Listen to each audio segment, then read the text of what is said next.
Estimados amigos, en Conversaciones por la Vida, hoy, 21 de mayo del año 2020, vamos a conversar con el periodista y abogado Rafael Marín Marín, de Veracruz, México.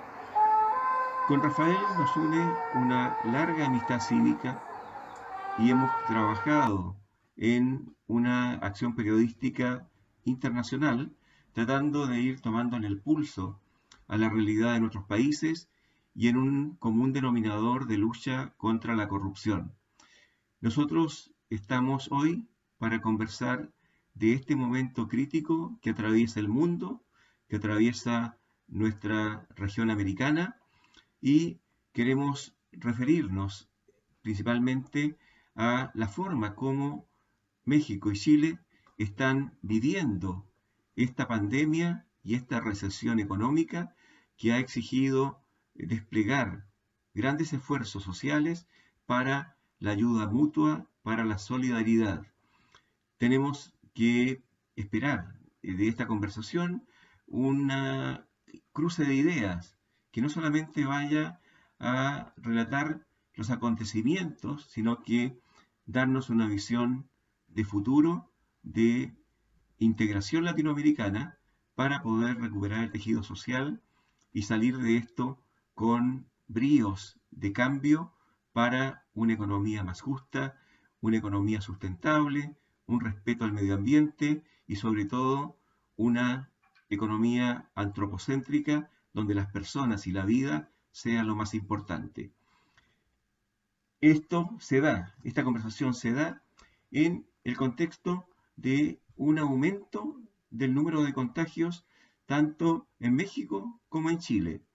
En México el gobierno de AMLO, ¿verdad?, ha ido desplegando una labor a través de los estados. México es un estado federal y lógicamente a través de los gobernadores se ha ido desarrollando una labor de prevención, en principio, y de mitigación del riesgo de contaminación a través de, fundamentalmente, cuarentenas voluntarias que se ha ido imponiendo en los distintos estados. México, en términos de dimensión, tiene 2.500 municipios. Son 126,2 millones de habitantes. Nosotros somos 18,7 millones y tenemos 346 municipios. Esa es la relación simétrica entre México y Chile. México es comparable en términos de tamaño de población y territorio con Brasil, otro país que está pasándola muy mal, pero con un signo de presidencial totalmente diferente al de México.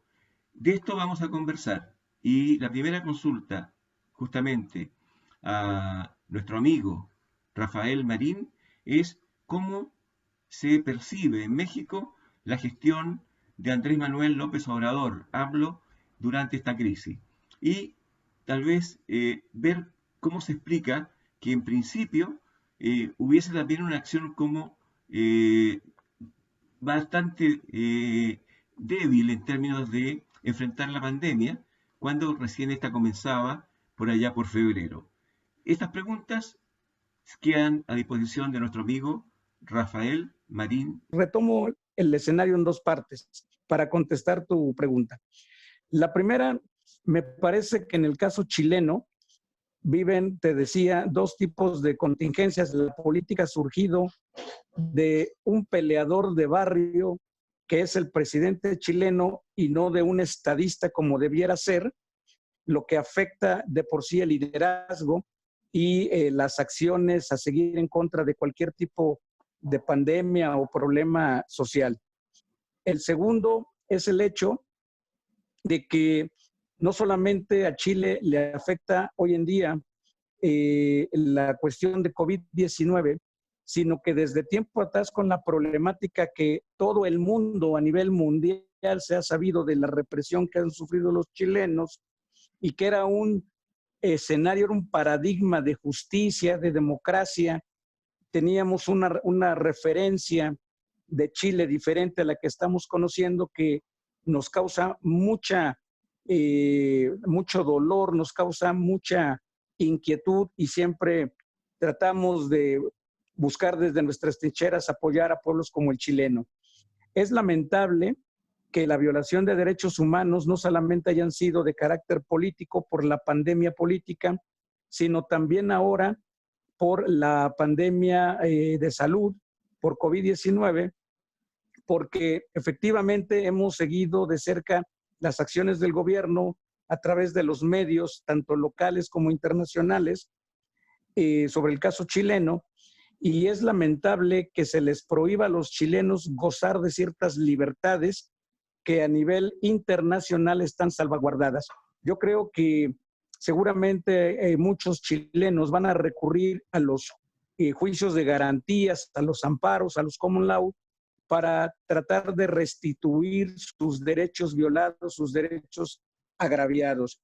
En el caso del sector salud, creo que Chile puede salir avante si el gobierno deja de empeñarse, el gobierno chileno deja de empeñarse de obstaculizar el trabajo médico, el trabajo ciudadano, el trabajo coordinado entre los profesionales y la propia sociedad, y sobre todo transparentar efectivamente los datos. Todos sabemos que los datos oficiales muchas veces tienen subregistros, como ha sido el caso del SIDA, como fue el caso del ébola, etcétera. Todos sabemos que los datos a veces se manejan a conveniencia de quien le interesa o a conveniencia de quien paga la encuesta o paga estos datos. Mi fuente no solamente son los medios, son también el contacto permanente con doctores, con profesionales, sobre todo el escenario de un periódico nacional reconocido como es en el caso de México el Universal, pero también los datos que aporta la Universidad Johns Hopkins de Baltimore, que tiene una gran credibilidad y que incluso en el gobierno de México le ha servido a López-Gatell, que es el vocero contra la pandemia, para tratar de dar una información más fidedigna. En el caso de México, como tú me lo comentas, efectivamente fue muy cuestionada la declaración del presidente o las acciones del presidente en el sentido de decir inicialmente no pasa nada, salgan, diviértanse, pero esto fue allá en los primeros días de marzo. Realmente en México, independientemente de que a nivel mundial la pandemia se conocía por las autoridades de Yuan, China, que lo dieron a conocer el 31 de diciembre a la Organización Mundial de la Salud, y la OMC lo dio a conocer al mundo, declaró pandemia mundial el 31 de enero, Hernán. ¿Qué es lo que sucede? Que a mí me parece que no tuvo la Organización Mundial de la Salud la capacidad, no realizó un diagnóstico surgido de una planeación estratégica para avisar con tiempo. Y bueno, el desencanto como lo tiene Estados Unidos, que es el país con mayor número de contagios, que ocupa el primer lugar y también de muertos, tiene 93,000 muertos. Entonces, y no se ve para cuándo la ola baje o la ola deje de caminar, que yo no le llamo curva, yo le llamo una ola, porque finalmente tiene el efecto de un tsunami que cuando llega al clímax barre y ataca con todo. Entonces, ese comentario de López Obrador fue muy criticado, pero al final el presidente no desvió su atención sobre lo estricto. Es decir, el presidente surgido de una línea de izquierda, de una línea de centro izquierda, lo que está haciendo es tratar de contener los problemas de la pandemia como otros problemas de seguridad, de trabajo, de salud. Es tratar de hacerlo desde la óptica o desde la visión del diálogo y la concertación. Él no quiso suspender garantías constitucionales que la propia Constitución se lo permite, el 1 y el 29 constitucional se lo permite. No quiso suspender garantías en ciertas partes, aunque de facto, no de iure, se dieron. De hecho, se dieron no de derecho. ¿A qué voy? Playas cerradas, vigiladas por militares, parques públicos cerrados, vigilados por policías estatales o municipales, centros de reunión públicos cerrados, sin que se haya decretado la suspensión provisional de ciertas garantías.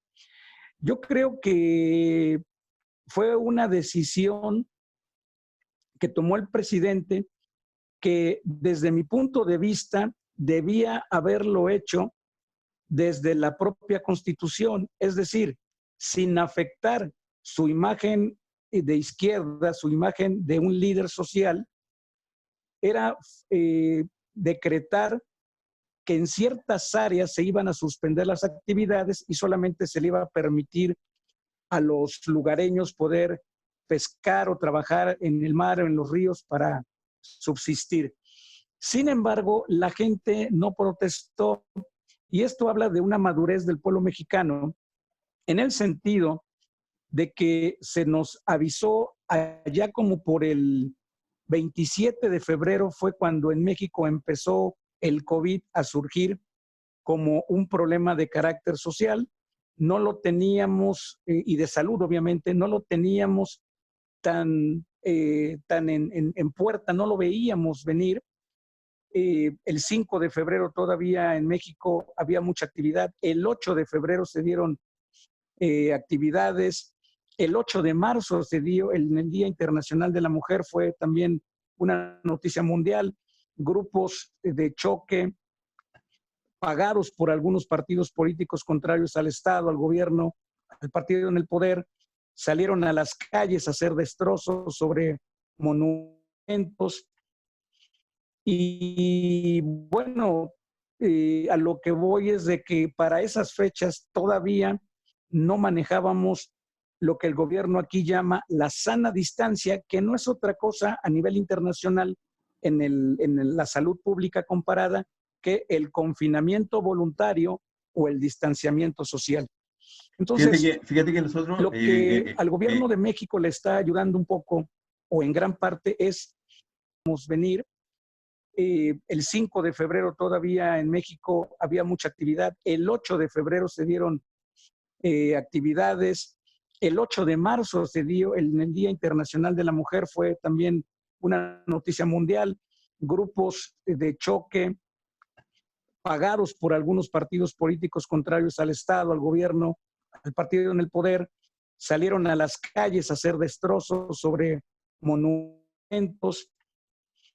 Y bueno, a lo que voy es de que para esas fechas todavía no manejábamos lo que el gobierno aquí llama la sana distancia, que no es otra cosa a nivel internacional en la salud pública comparada que el confinamiento voluntario o el distanciamiento social. Entonces, fíjate que nosotros... lo que al gobierno de México le está ayudando un poco, o en gran parte, es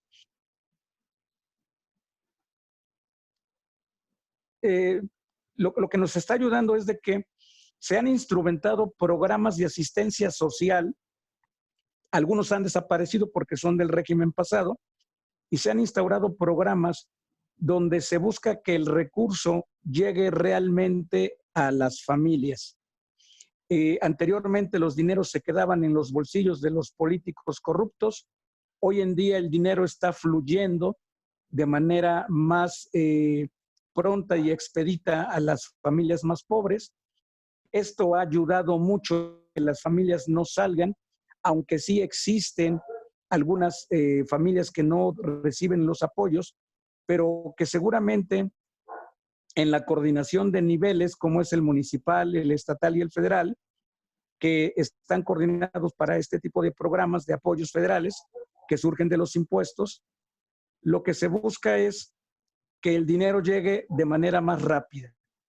Bien, en paralelo, perdón, disculpa, haciendo un paralelo, te digo que aquí el gobierno fue demasiado laxo en términos de fijar una situación cuarentenaria y fue usando la cuarentena por localidades parcial, que no dio resultado. El colegio médico, los trabajadores y gremios de la salud insistieron desde un comienzo en que había que hacer un confinamiento obligado para poder frenar el virus a tiempo. Esto no ocurrió. Sin embargo, la gente, por cuenta propia, digamos, voluntariamente, el 70% de los chilenos llevamos ya más de 2 meses en cuarentena voluntaria. El grave problema es que la población más pobre no tiene, ¿verdad?, la capacidad de ahorro o la capacidad de poder subsistir a una crisis. Y lo que se demandó desde un comienzo fue una ayuda efectiva a la gente, pero aquí se intermedió por los bancos y los bancos han sido mezquinos, han actuado igual que siempre y no han canalizado debidamente los fondos. Y eso se suma ahora a una canasta familiar en donde el gobierno central recién, después de una semana de fracaso en términos de distribución de esa canasta, recién aceptó canalizarla a través de los municipios, que es el espacio local por excelencia, por donde tiene que cursarse esa ayuda. Pero lo que está surgiendo acá es una acción espontánea de la base social en términos de organización de ollas comunes, de compre juntos, de ayuda a los adultos mayores, y de lo malo, lo bueno, es que se ha recuperado un sentido de comunidad, un sentido de colectivo, que estuvo muy perdido por esta inyección brutal del neoliberalismo en nuestro país. Ya veníamos con el estallido de octubre, ¿verdad? Y ahora esta situación ha significado también como un veranito de San Juan, le llamamos nosotros, un paréntesis para que el gobierno pueda recomponer su poder. Ha importado muchos equipos de represión, ha fortalecido el número de contingente para la represión, pero no así para reforzar los insumos hospitalarios, para reforzar la parte social.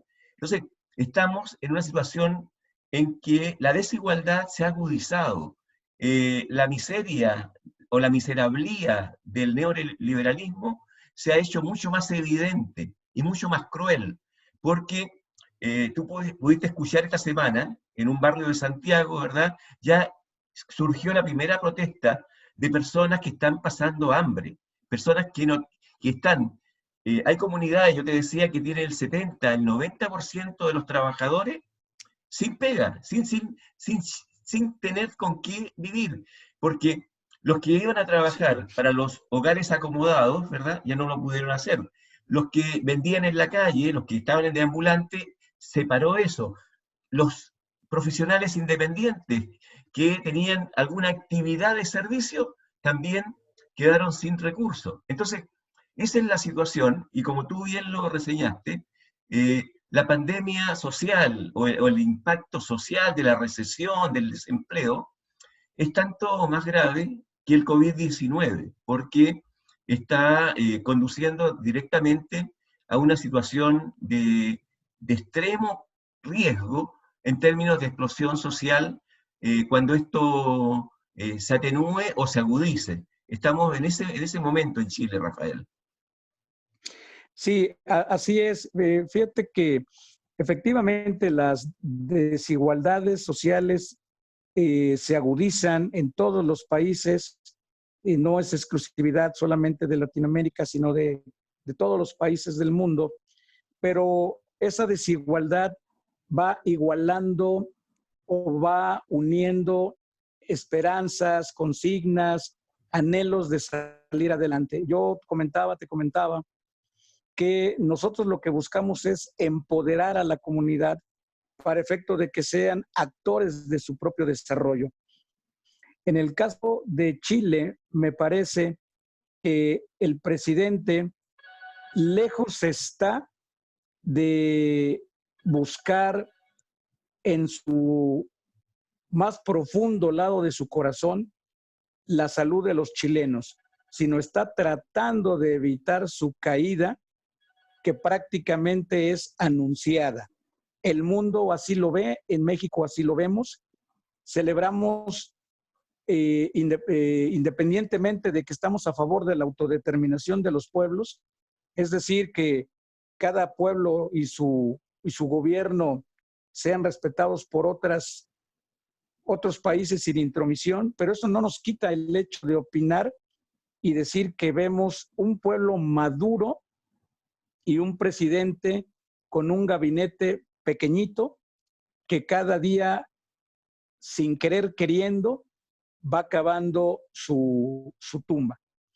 Es una salida anunciada que se está viendo a nivel mundial. En el caso de México, el presidente ha tenido muchos problemas. Creemos que puede dar más. En lo personal, te lo quiero comentar. Yo mantengo, todos los días le mando un Twitter al señor presidente y a ciertas personas de su gabinete haciendo recomendaciones, y parece ser que en algunas he sido escuchado.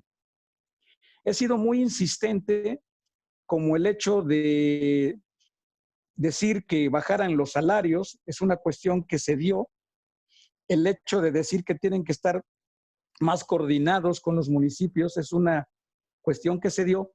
Pero en el supuesto que no me pudiera escuchar, mi obligación como ciudadano es estar en contacto con mi presidente, con mi gobernador, con mis presidentes municipales, para efecto de decirles que se gobierna obedeciendo la voluntad popular, que es una máxima democrática, y sobre todo que ningún gobernante puede abdicar de su responsabilidad constitucional, porque si lo hace, deja de tener sentido su mandato y es mejor que renuncie. Un político que no tiene la capacidad de ser estadista no tiene por qué estar gobernando a cientos o a miles o a millones. En el caso del presidente mexicano, AMLO, se le ha cuestionado muchas cosas, pero sentimos que esa sociedad madura, que también no sale, la sociedad no sale, en algunas partes como en Iztapalapa sale.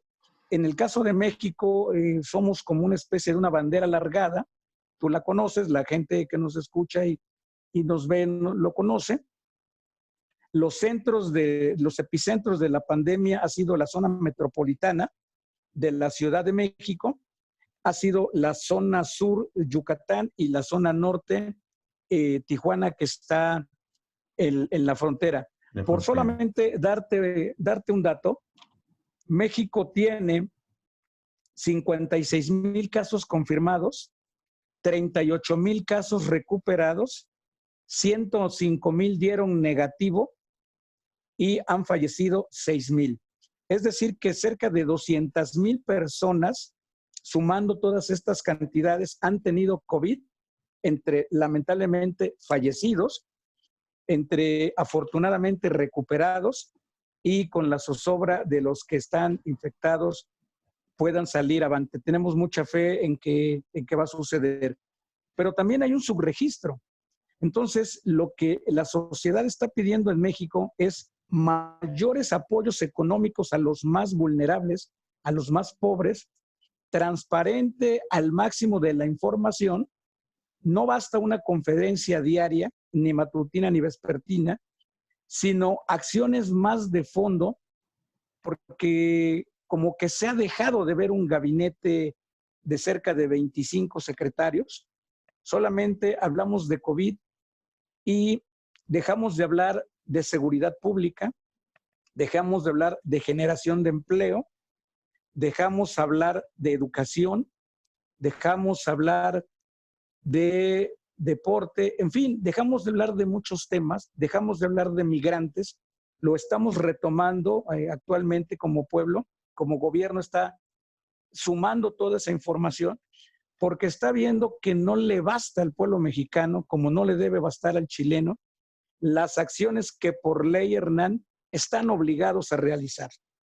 No, alguna vez me decía un compañero, Dice, oye, pero es que el presidente está haciendo esto. Digo, qué bueno, pero no basta. Tiene que estar al 100. El presidente López Obrador es un presidente de todos los días. Es un presidente que no duerme, descansa lo necesario. Es un hombre grande, robusto, pero con mucha salud, con mucho físico todavía por delante. Y creemos firmemente de que es un excelente presidente, pero que tiene que escuchar más a su pueblo. Es un presidente que sale, camina, anda en aviones públicos, no trae una seguridad limanturesca y está muy cercano. Entonces, creemos que vamos por buen camino, pero la sociedad mexicana exige más. Exige, por ejemplo, mayor apoyo a los doctores. No se ha dado la saturación de camas, pero finalmente esperemos que no llegue. Necesitamos acatar más las medidas. A mí, sin ser un partidario de la represión, ni tampoco de los gobiernos autoritarios, a mí me gustaría, en el caso de México, que el presidente se reuniera más seguido con los gobernadores, aunque fuera de manera virtual, y coordinaran las acciones, porque si dejamos que los estados, por ser soberanos, como los municipios autónomos, cada quien elija el sistema a utilizar para empezar a reabrir economías, para empezar a reabrir centros de trabajo, escuelas, yo creo que se pierde o se deja de ver un poco la rectoría del Estado.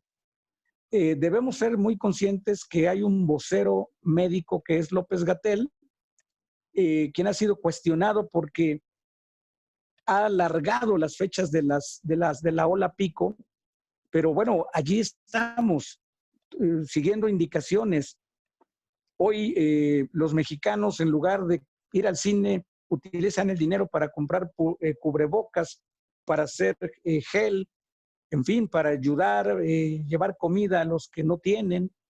Y efectivamente, la gran lectura que nos está dejando COVID-19 es de que la sociedad está tomando un papel más fundamental, más decisivo, está buscando reencontrarse con sus propios valores para que al final del túnel podamos tener sociedades más participativas. Terminaría esta etapa de la charla diciendo lo siguiente.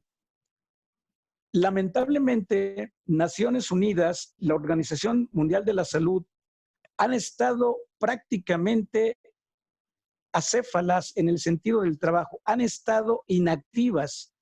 Yo no veo una ONU, no veo una Organización Mundial de la Salud haciendo acciones conjuntas.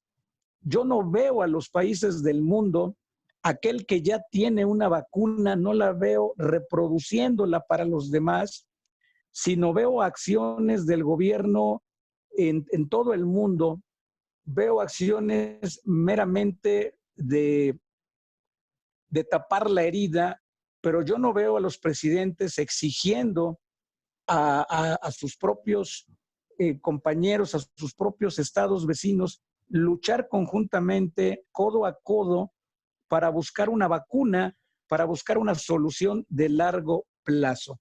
Y mientras tanto, siguen cayendo los muertos. Rafael, mira, yo creo que ha sido muy claro respecto a desafíos que son comunes a ambos países y que son comunes a muchos pueblos.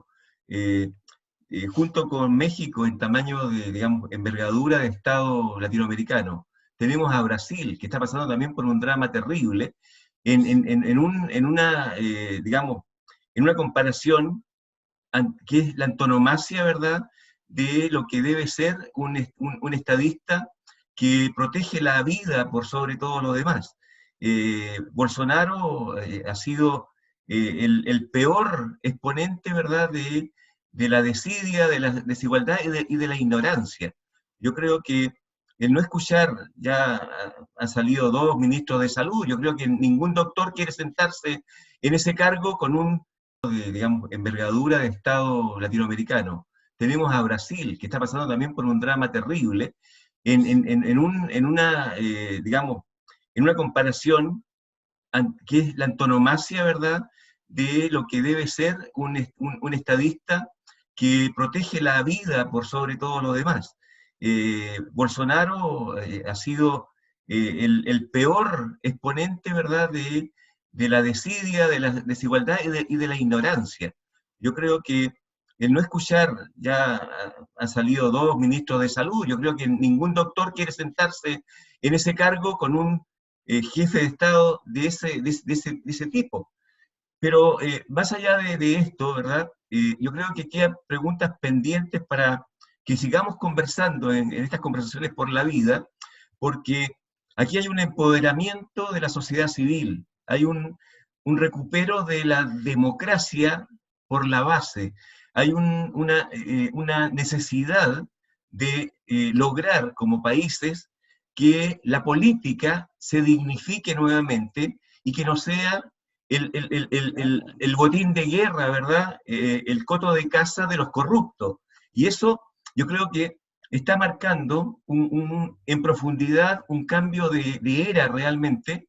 Estamos concibiendo una nueva república en donde la integración va a ser una necesidad, la integración regional va a ser una necesidad de sobrevivencia, porque si no nos guiamos por el bien común y seguimos privilegiando los intereses privados, los intereses de las corporaciones multinacionales, la expansión de los transgénicos y todo esto que ha llevado solamente a una centralización de la riqueza, una concentración del poder financiero por encima de la economía real, que está totalmente a la vista que está fracasando en su totalidad. Pero lógicamente, en este desmoronamiento de un sistema global neoliberal, tiene que aparecer con solidez una propuesta programática de los estados a través de sus organizaciones civiles, de las personas que están trabajando con la base social.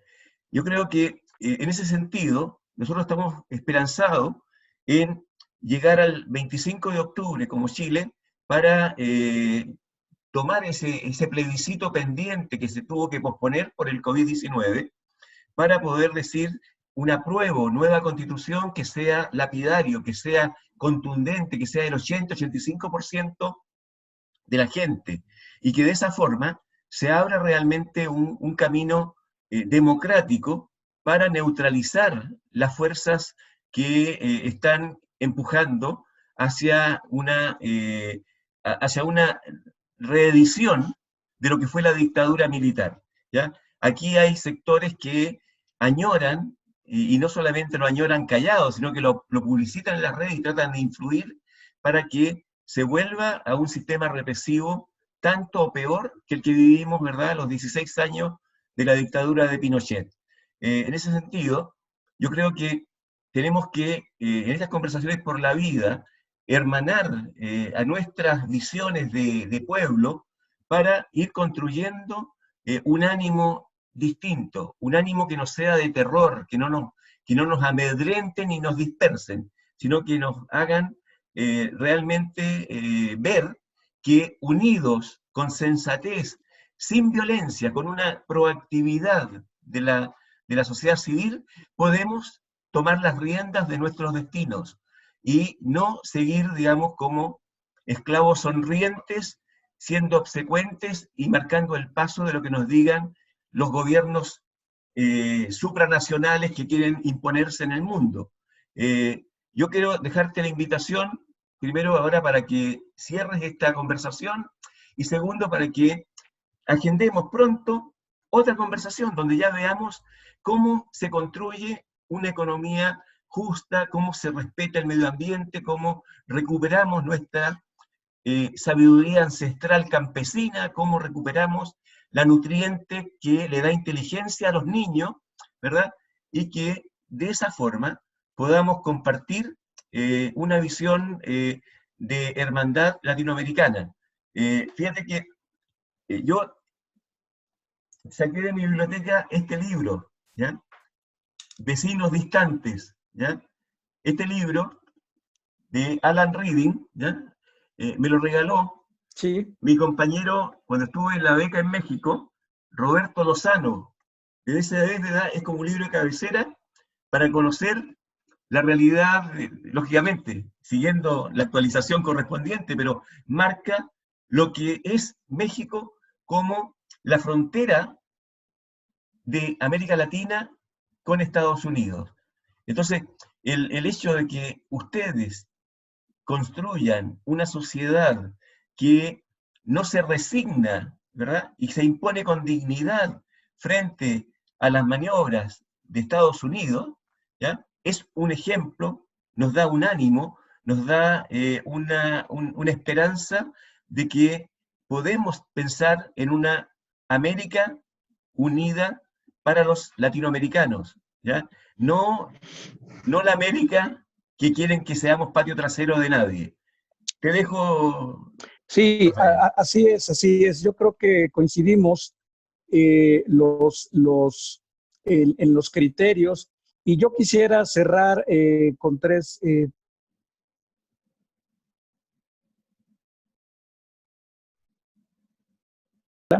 Es admirable en el caso de México cómo el pueblo mexicano ha alargado el poco dinero que tenía porque se quedaron muchos sin trabajo, casi 500,000 de personas.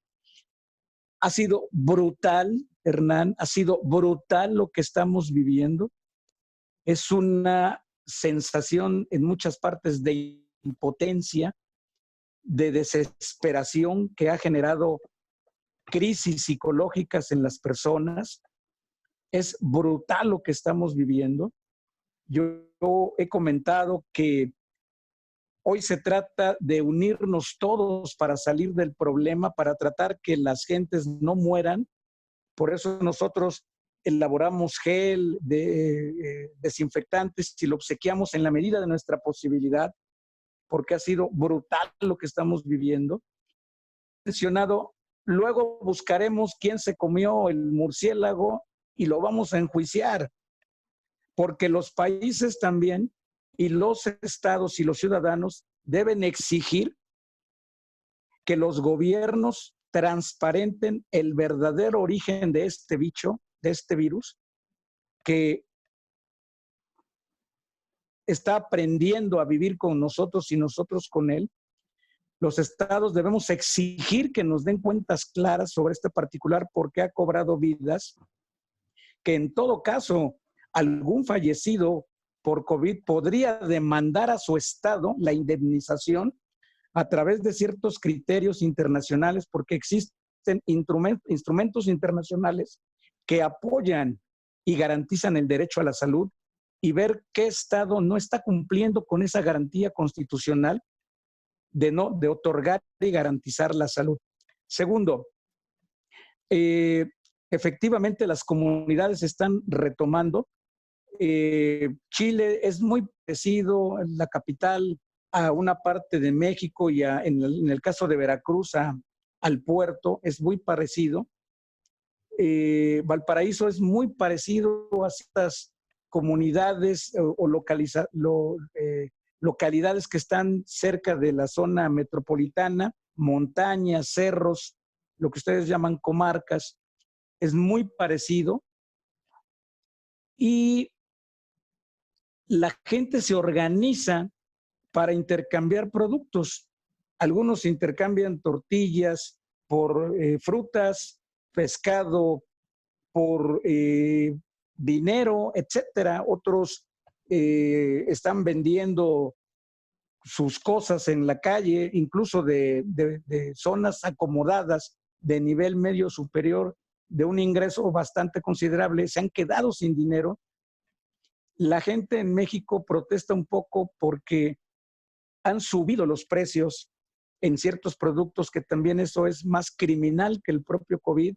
Aquel vendedor, aquel empresario que subió los precios en una situación de desgracia, que no dudo que pase en otras partes del mundo, no dudo que esté pasando en Chile, pero ante eso tenemos los ciudadanos la oportunidad, como tú lo comentaste y como lo has comentado en otros programas porque te he seguido, de que esta pandemia nos tiene que dejar una lección de vida. Es lamentable las muertes, lo lamentamos, no queremos que siga pasando, pero está pasando, está sucediendo. No creíamos y la gente ya está creyendo y tenemos que cuidarnos. Creo yo que debemos confiar en las instituciones de salud, porque en muchas partes del mundo no confían en sus presidentes, en sus gobiernos, pero deben confiar en sus médicos, que hoy por hoy son los verdaderos héroes. Yo lo he comentado, los doctores en el mundo, en Chile, en Valparaíso, en México, en Brasil, son los verdaderos héroes. Ellos son mis héroes actualmente, los médicos. Y evidentemente pueblos admirables como el tuyo, como el mío, que son hermanos, que van a salir avante, vamos a salir avante, pero a través de una verdadera coordinación. Termino diciendo que existe el Parlatino, tú lo conoces. A mí me tocó hace 10 años participar en el de Brasil, en el Parlatino de Brasil, pero son los legisladores los que se reúnen. Entonces, ¿por qué no crear un contrapeso ciudadano que pueda ser el Parlatino ciudadano?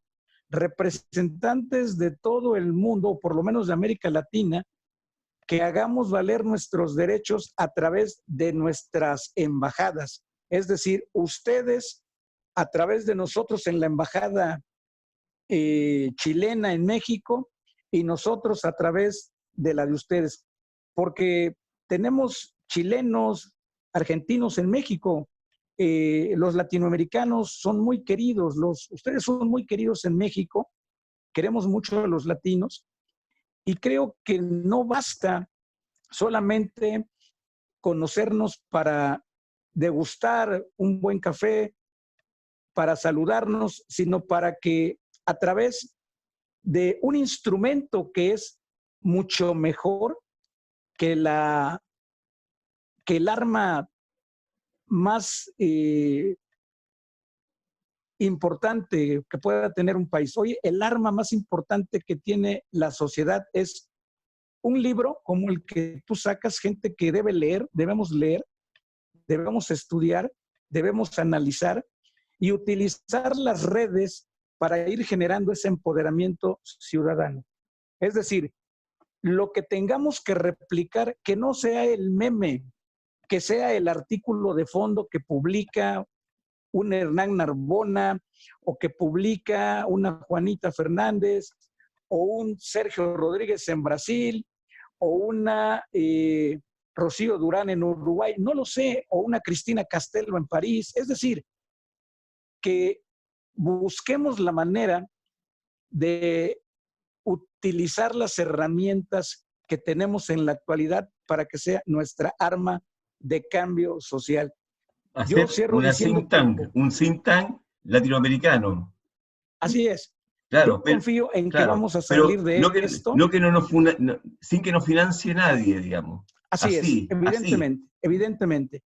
Es decir, somos ciudadanos y en la medida en que nosotros trabajemos con organizaciones civiles, podemos recuperar espacios públicos que antes eran nidos de delincuentes, recuperar a esos delincuentes jóvenes para que se vuelvan hombres de bien, evitar feminicidios, inseguridad pública, represiones. Termino diciendo que un Estado que abdica de su responsabilidad constitucional es un gobierno que da vergüenza y los ciudadanos estamos obligados a exigirle a nuestros gobiernos que cumplan con lo que ordena la Constitución, que es velar por los intereses del pueblo y para el pueblo, Hernán. Gracias, Rafael. Gracias por esta primera conversación. Te voy a cobrar la palabra porque esto de ir tejiendo redes, yo creo que ahí hay que empezar a unir corazones, unir ideas, unir mentes, porque yo creo que somos miles, ¿ya? Miles las personas que, como tú y yo, estamos con un compromiso y podríamos hacer una lista interminable. Recuerdo que nosotros participamos infructuosamente hasta la fecha, desde que vino en los años 90 en un organismo que buscaba crear el defensor del pueblo, el ombudsman en Chile. Ese ombudsman, ¿verdad?, nunca fue aceptado y se hizo algún placebo de defensor. Organizaciones de consumidores tampoco han tenido respaldo legal, y lógicamente, de los consumidores. pensando en que nosotros vamos a lograr el camino de una nueva constitución legítima, estos puntos van a tener mucha fuerza, y van a tener más fuerza si están respaldados por la Hermandad Latinoamericana, de una usina de pensamiento que